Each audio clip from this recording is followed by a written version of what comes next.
Hello there, everyone, and welcome back to Canine Cannibalism. Today, we are going to be taking a look at They All Died Screaming by Kristopher Triana. Triana? Yeah, Kristopher Triana. The book is 201 pages, broken up into 25 chapters. There's a lot of text per page, and if you were as enthralled as I am, and I read slower, so what a person can normally read like around 200, 250 words a page a minute, I probably read like 180.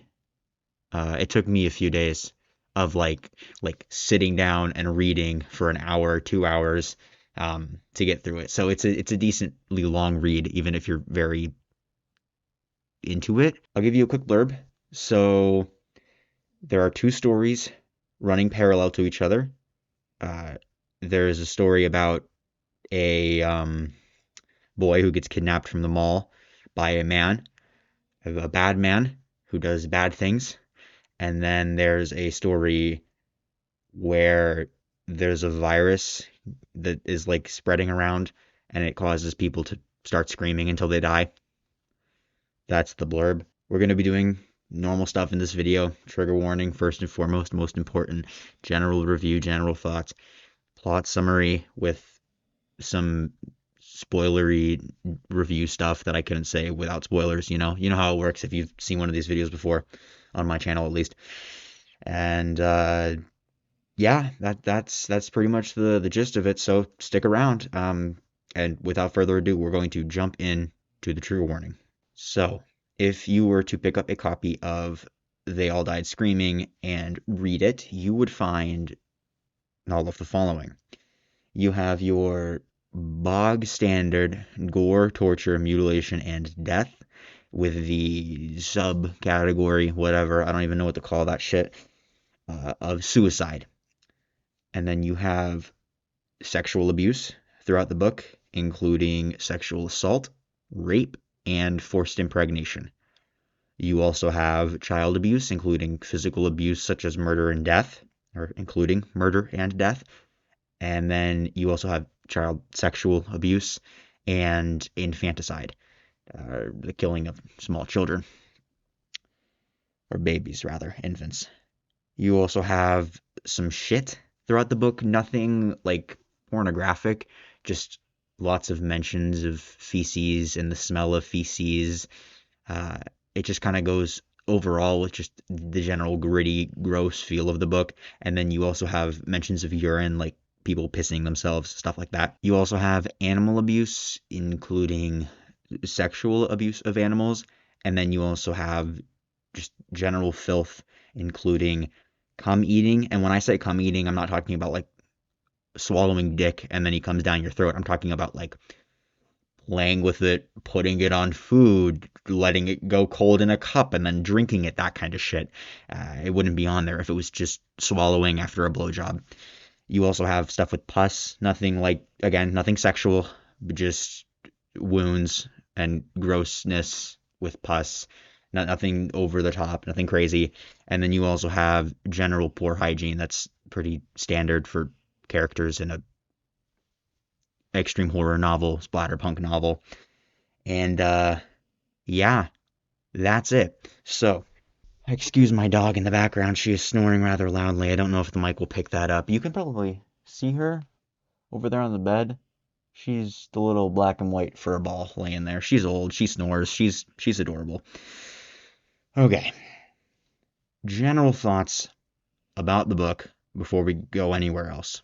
The prose throughout the book is absolutely beautiful. It is quite wonderful. I enjoyed it. It paints a very just endearing picture of the surroundings and the setting at certain points, and it also has the capacity to be extremely gruesome and gritty. I enjoyed myself reading the prose. The dialogue was fine. I have no complaints about the dialogue. This is, again, Aaron Beauregard comes to mind as being a subpar author when it comes to dialogue. I have no issues with the dialogue in this book. Actually, take that back. So I get it when the like character has like an accent or something. where they may talk grammatically incorrect and may there may be a lack of enunciation when it comes to certain words, but and that's realistic. That's realistic to real life. The only difference is we're not listening to it, we're reading it. So when people keep saying like "ya" instead of "you" and stuff like that kind of talk, I had the same gripe when it came to oh shit, Mr. Torso in Brain Cheese Buffet. Like just the constant drawl that some of the characters speak in, the constant just complete like grammatically incorrect stuff. Uh, African American vernacular English, stuff like that. It's extremely difficult to read and kind of parse what the characters are saying. It's just I don't know. It's a personal gripe of mine. It didn't really impact the reading. Nowhere close to Mr. Torso levels of being fucking incomprehensible, but it was still just like sometimes I had to do a double take, and that's just me and how I read. It's just sometimes difficult for me to piece things together like that, but overall, just the dialogue itself, the lines and stuff, no issue with that. The way that it's presented, it sometimes annoys me, but it's really not a big deal at all. The so Splatterpunk being and this is a very much like a Splatterpunk-esque book. It's not like modern. I mean, it's very modern, but it feels more splatterpunky, like splatter-y, as opposed to modern extreme horror where it's just lots of gross out shit and rape. And there's a little bit of that, but it feels much closer to a Jack Ketchum than it does to an Aaron Beauregard. So Splatterpunk, being a break off of the punk genres, is naturally, or at least most punk is naturally, very leftist. Like, lots of anarchism, lots of uh, socialism, and anti-cop views, stuff like that. So I expect progressivism mostly. I mean, there's always the other side of punk, but that's the side that I think of when I think punk. I think skinheads and spiky hair and not neo Nazis. So I expect progressivism and liberalism and leftist policies to be in the writing. And I have no issue with that. I consider myself very progressive. I find no issue with the contents of any of these books. It's just how it is. In this book in particular, there is a lot of subtle and not so subtle, just very like, or no, in your face like progressive stuff.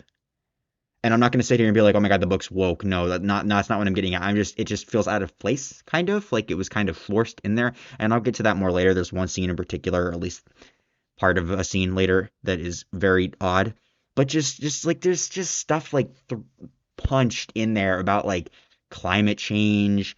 There's a character who's very the human scourge on the planet needs to be eliminated. There's a bunch of uh like horrors of the meat packing industry, that kind of thing, or the meat slaughtering industry. There's anarchist, the human scourge guy. It's very like anarchist views, and the human scourge thing. The character that I'm referring to, he doesn't feel very out of place, but the all the shit about global warming, especially, just felt very unnecessary. There's a sequence where there's a guy on the news talking about global warming, and it feels like that could have been cut out of the book, and the book would have been, or it's shortened severely, and the book would have been the exact same. Again, not a big issue with the book, just a thing I noticed. Overall, I really did enjoy the book. I would say this is a solid 7 out of 10, mid 7 out of 10. It's very good. I've heard that a lot of Triana's other work is better, and I am very much looking forward to reading that, considering I enjoyed reading this. I was like, it's the first time in a while I've actually given a shit about the characters in the book, and I kept reading to see what would happen. So, if that tells you anything. What else? Oh, another kind of annoying thing I noticed was a couple of times throughout the reading. As I said, the prose is fucking brilliant. The author will weave a whole scene about like beauty or something, and then just end it with like a line that you would expect from modern extreme horror. It just kind of takes it kind of cheesy and stupid, and it kind of took me out of a couple of scenes. It, I get if that was the author's purpose, was to bring you back into reality, I guess he may have kind of succeeded in that. It just felt slightly annoying. That's just my opinion on the matter. There's one good example.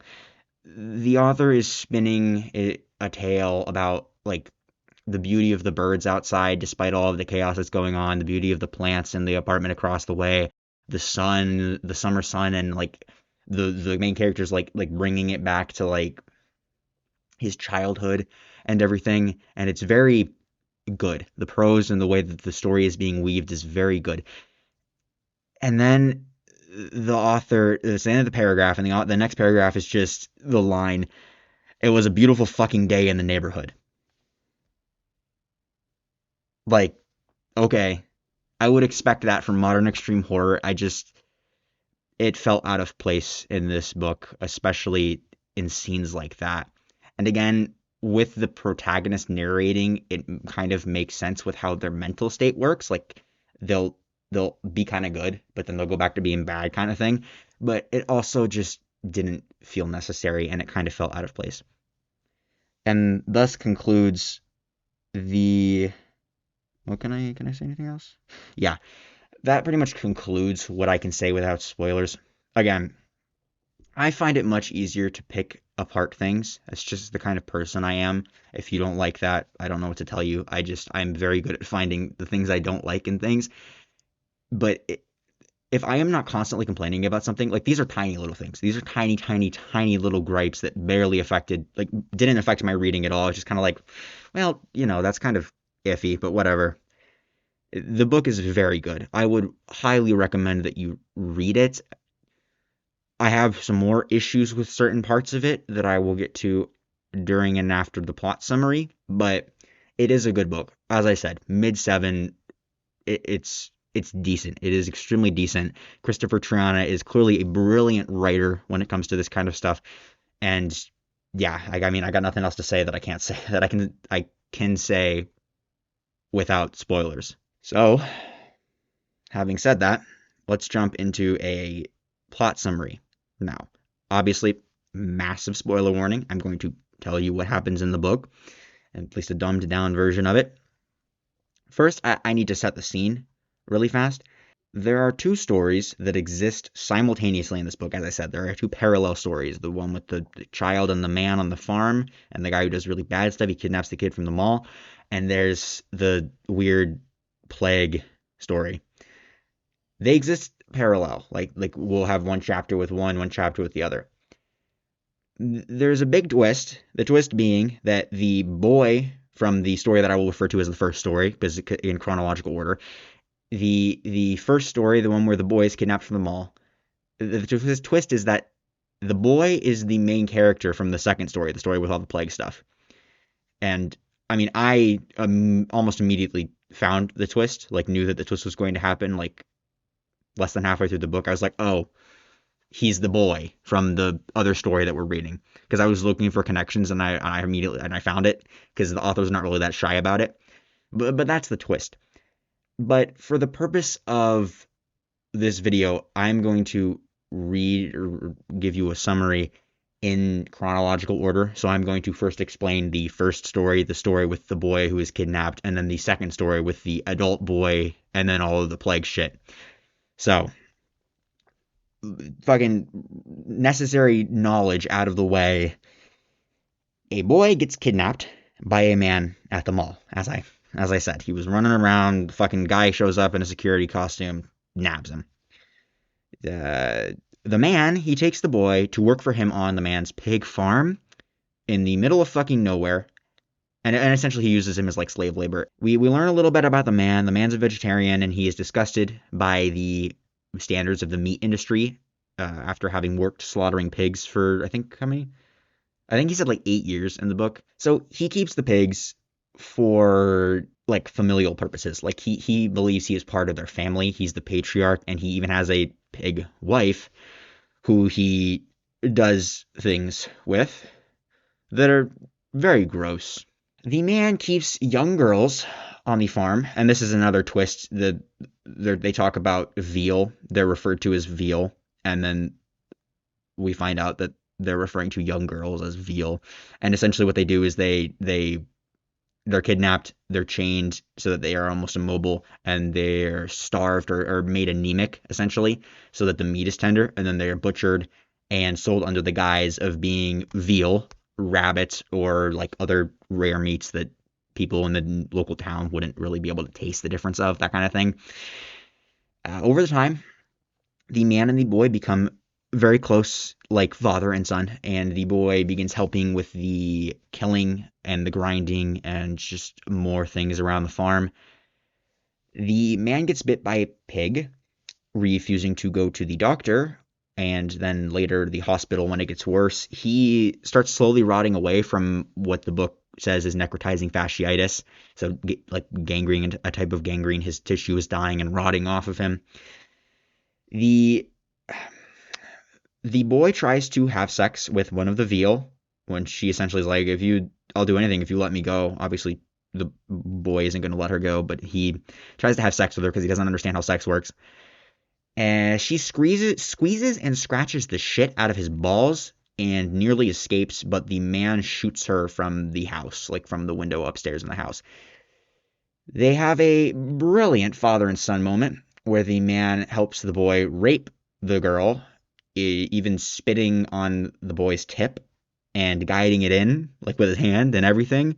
And he's like, come in her deep, boy. I actually want you to come in her and then keep coming in her over and over again because the man has an epiphany and he wants her to get pregnant so that they can sell the baby as like gourmet meat.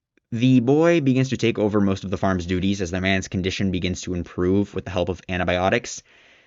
The boy begins hunting the veal, which is like going out and kidnapping them himself, and he grows increasingly cruel to them, both sexually and physically.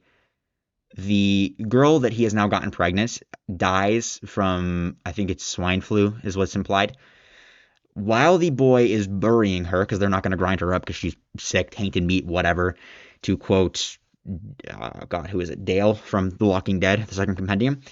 He's tainted meat, or I guess Bob from the show. Anyway, the girl begins writhing, and she's apparently not dead, and there's a car approaching the farm, and the boy is desperately trying to bury her alive now as the car is getting closer. Turns out it's a cop car. He successfully buries the girl, by the way, alive. She dies. The police capture him and the man. The man, later, with the boy's help, convinces everyone that the boy was just another victim that he had from the farm for like slave labor, and that he did nothing with, to, or for the girls on the farm. The boy visits the man, who we find out is named, oh God, something Quaid Cruz, I think, and he's like this big serial killer or whatever. And the boy visits him in prison one last time after talking to his shrink and being like, "Hey man, you gotta let me face my demons." And he and the man come to a mutual understanding about like, I'm gonna take the fall for this kid. I love you. You're my son. And then the kid's like, "But Pa, I love you." Whatever. We find out the boy is named Chuck, and that's this huge surprising twist that happens right towards the end, where we're like, "Oh my God, the boy was Chuck from the beginning. All this was Chuck, the man from the other story. This all makes sense now." Again, I'm not telling you these stories in the order that they're presented in the book. I'm telling you them chronologically. So now we are following Chuck as an adult. He's 40-ish. He's a creepy, alcoholic, nicotine-addicted, broke thief who exhibits sociopathic tendencies, can't hold a job, lives in a shithole apartment in an inner-city ghetto, and is constantly trying to get his dick wet when he's not whiling the hours away at a hole-in-the-wall bar. I'm just going to read these directly from my script because it gets the point across the best, I think.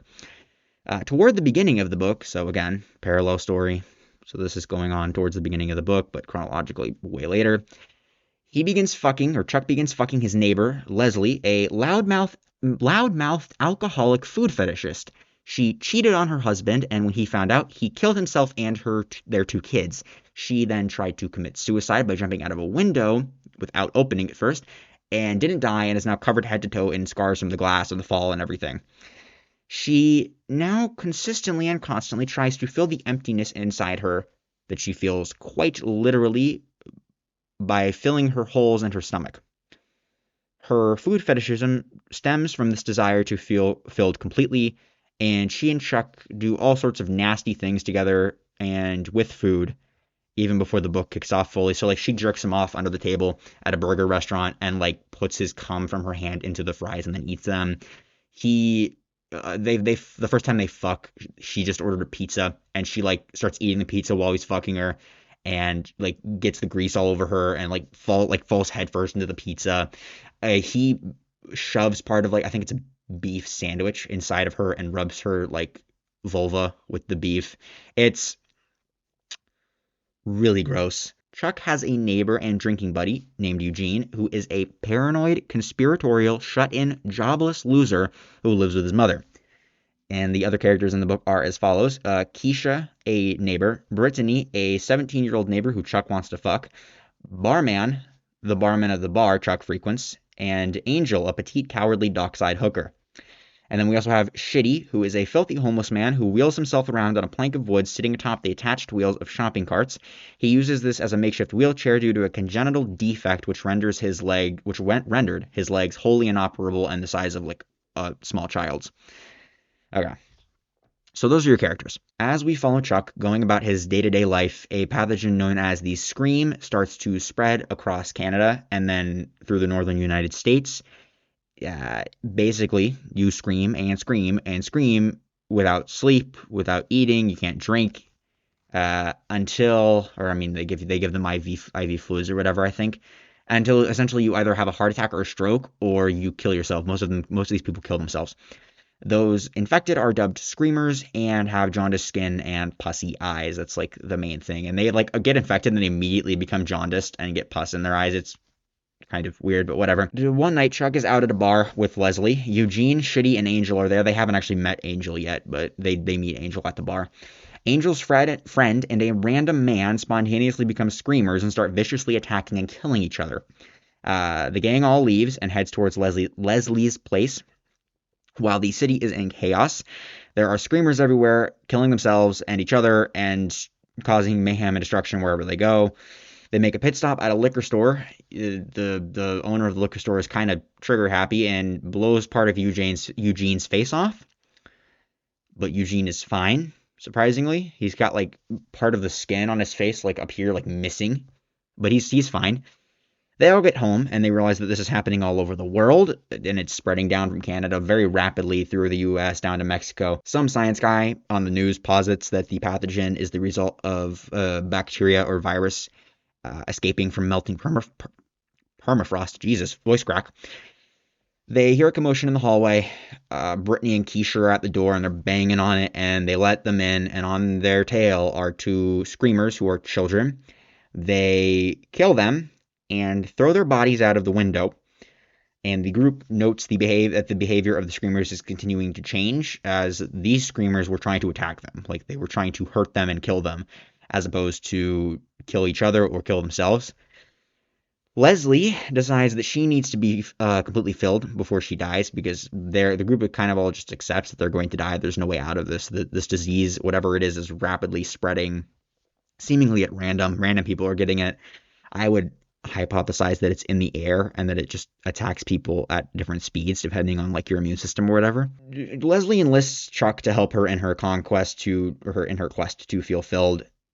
Who he then coerces Angel into helping them, threatening to kick her out into the hallway if she doesn't help. He asks Shitty to help, and Shitty obviously obliges because Shitty's a gross little man like all of the other men in this book. And then they all go to the bedroom. Now, Chuck shoves his cock into Leslie's mouth while Angel fists Leslie's ass, and Leslie feeds one of Shitty's baby legs into her vagina.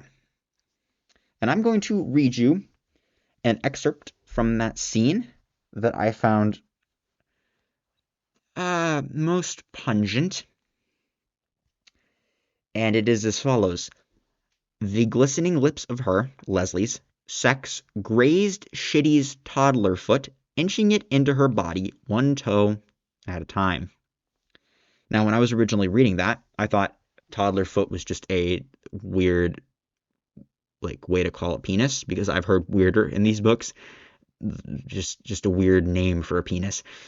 And then I remembered who Shitty was and what his birth defect was, and then I read on and was like, oh, yeah, that makes sense. That makes sense. They all have a moment of mutual ecstasy except for Angel, and then Angel spontaneously becomes a screamer, wrist deep in Leslie's brown balloon knot, or almost elbow deep now. Chuck manages to break Angel's neck before she can kill Leslie, but she still does severe damage. She like shoves her hand deeper into the rectum and starts like tearing. So Leslie's like bleeding out of her ass uncontrollably. I think they posit that her colon is punctured, or she has a perforated bowel or something. Maybe the same thing. I don't know shit about medical stuff. Eugene imparts some wisdom on Barman and Chuck, saying that there's a podcaster he's been watching who has so far been right about all the shit that's happening. And the podcaster is now saying that it's a sexually transmitted thing that everyone has. And if you become a screamer, it's far too late for you already. It's like manifested or whatever. But if you fuck someone, you get rid of it, so then you don't get infected. It's very strange how it's explained, but that's what I got from that. So Eugene mentions that they should rape Brittany because he says that the podcaster mentioned that virgins were the best for this kind of thing. Barman threatens to kill Eugene if he touches Brittany. So there's that. Barman, Keisha, and Brittany plan to run to Keisha's apartment because they all find out that Keisha's a mother. She has 2 babies and her mom in her apartment. So Barman's gonna help her and Brittany get down there, assuming that they'll be safer down there. Shitty decides that he wants to go first, or he's gonna go outside, so he goes first because he wants to feel the sun. He doesn't want to die in the apartment. He's upset by the things that he did in the bedroom with Leslie. Midway down the hallway, wheeling himself along, Shitty turns into a screamer. And they solve that problem by melting his face off with aerosol, a lighter, and then I think Chuck beats his head in with a hammer. Barman and Keisha and Brittany all go out into the hallway, and Eugene once again mentions raping Brittany as a viable plan. And it's like, leave Brittany here, and Barman again threatens him, and then they're out in the hallway. They make it to Keisha's room, and then Keisha's mother attacks them. She's a screamer. And in the confusion, or Keisha's like trying to protect her mom, but obviously knows she's a screamer and is trying to reason with her, standard zombie shit. She bites Barman's neck, like a chunk out of Barman's neck, so he's clearly dying. As Chuck runs to help them, a morbidly obese screamer, who they refer to as the Rhino or the Rhino Man from this point forward, enters the hallway at the same time from behind Chuck, and we're talking like TLC, my or 1,000 Pound Sisters or whatever the fuck it was called, like that kind of shit. Like he's big, like 400 pounds.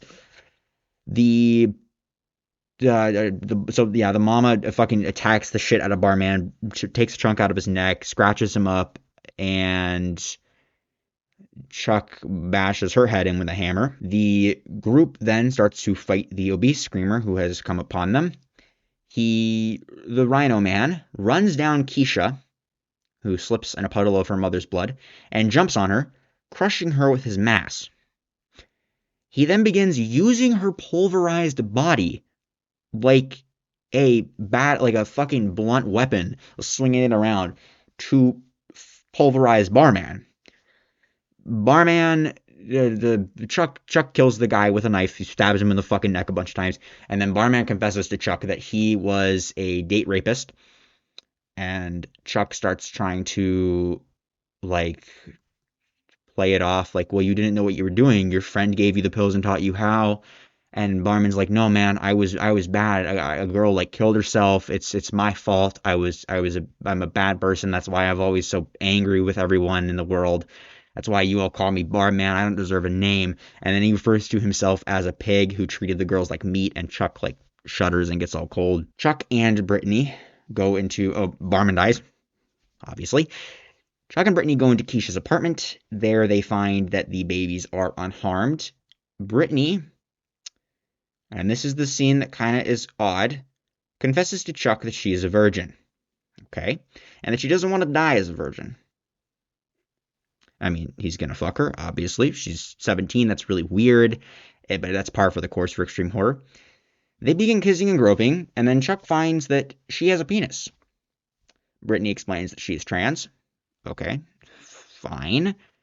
After considering it for a minute, Chuck fucks her anyway. Emphasis on the anyway, because he, in his mind, views it as like atonement, and it begins as like a pity fuck, but then kind of morphs into something more, is how they explain it.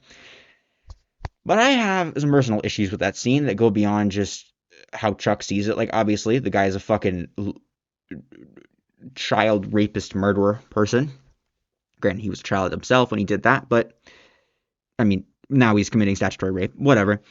But I have some issues with the whole trans thing with Brittany, and it's not because she's trans. I have no issue with that. Right trans characters, that's great representation in media.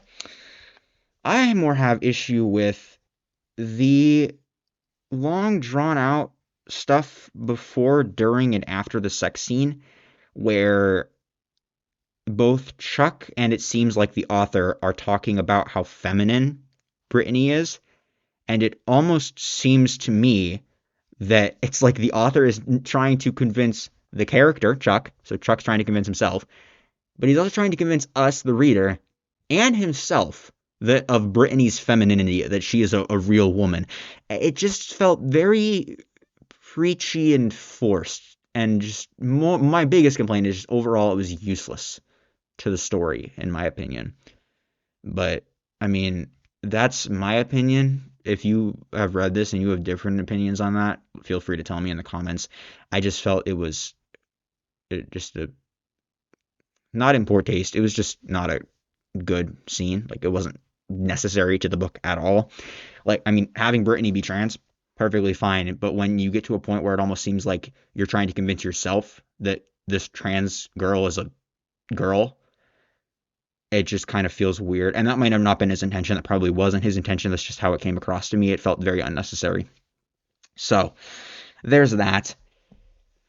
Chuck fucks Brittany, as I said, and then returns to the room, finding that Eugene is dead and that Leslie is out of breath. Eugene was trying to drunkenly rape Leslie until she tased the ever-loving shit out of his genitals and him, and he died of a heart attack. Leslie bleeds out and dies. Her death is kind of sad. I will say that. It was kind of a sad scene. Again, fucking Triana's prose is just incredible at getting emotions across. I really enjoy his writing. We find out that Chuck is still, this is the point after the plot twist is revealed. This is the last chapter. We find out that Chuck is still very much the boy from the farm. He still holds a lot of those beliefs about certain women are veal. He understands now that not all women are veal, especially women like Leslie. And he's never raped or murdered since his days at the farm. But he's still very much, like, he mourns his pa, the man from the farm, Cruz. He never accepted his birth mother again into his life. He's very much still just a creep. But, I mean, you already knew that. He goes back to the apartment where Brittany was and finds the room in ruins. He goes to check on the babies and finds that the boy has turned and is attacking the girl. Chuck kills the boy with a taser. Chuck decides he will kill the girl on the following morning as an act of mercy, and then that is where the book ends. So, final thoughts. Now, the second story had a really cool concept at the beginning. Being the one with the plague stuff, the zombies, the screamers, whatever. And then it kind of just devolves into like normal zombie stuff. Like they're trying to kill you. They're trying to. It's very much like if you've read Bird Box, the book, where they don't just kill themselves, they kill other people too. It very much feels like that. They use their teeth, they bite. It feels like zombies as well. And they even mention that in the book multiple times. They start calling them zombies at one point. It just feels very Like it was a really, really cool idea, and then just kind of turned into just they're zombies. I mean, there were some higher stakes, like you just automatically not simultaneously, spontaneously turn, just with nothing. There's nothing like that comes before it that would let you know that you're going to turn. It just happens. So I mean, that was interesting. I felt the concept not it wasn't wasted. It just I would have liked a little more than just more zombies, personally.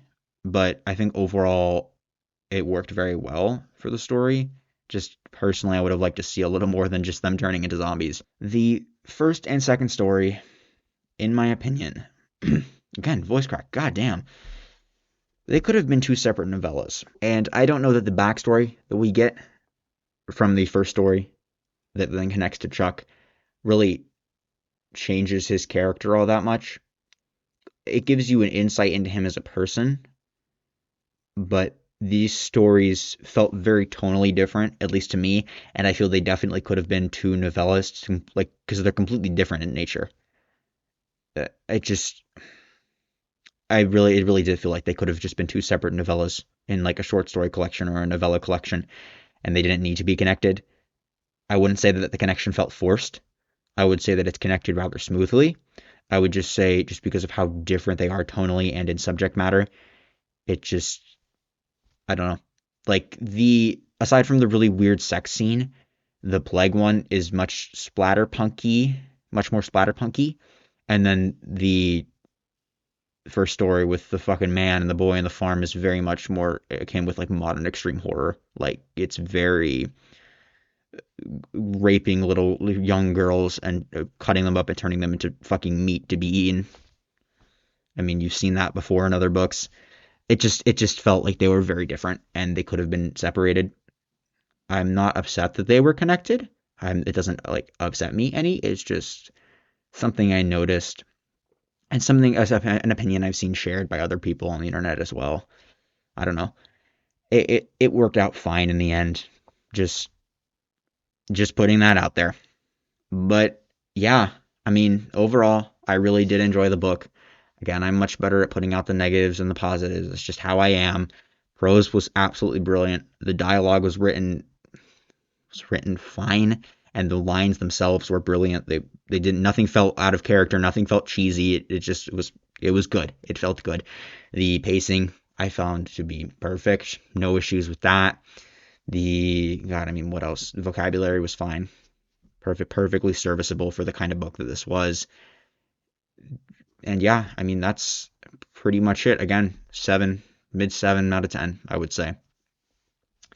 That's it for this video. If you liked the video, please like, comment, and subscribe. If you didn't like the video, or you have an issue with some of my opinions, or you have a different opinion, don't have an issue with my opinions, have a different opinion, and then express that opinion to me. That's perfectly fine and reasonable. There's nothing wrong with having an opinion that differs from mine. If you think I'm wrong, or that I misread something, or that I didn't understand something essential about something I said, then that is definitely call me out on that, please. But let me know if you didn't like the video itself, but don't run away after downvoting. Tell me why you didn't like the video, please. I would highly appreciate that. And as always, everything I said in this video, aside from things that happen in the book, are it's all my opinion. And I highly recommend that you read this book for yourself. I will, as I always do, leave a link in the description to where you can buy this book and read it. And just form your own opinions about the book. And yeah, that's pretty much it. I will catch you all next time. See ya.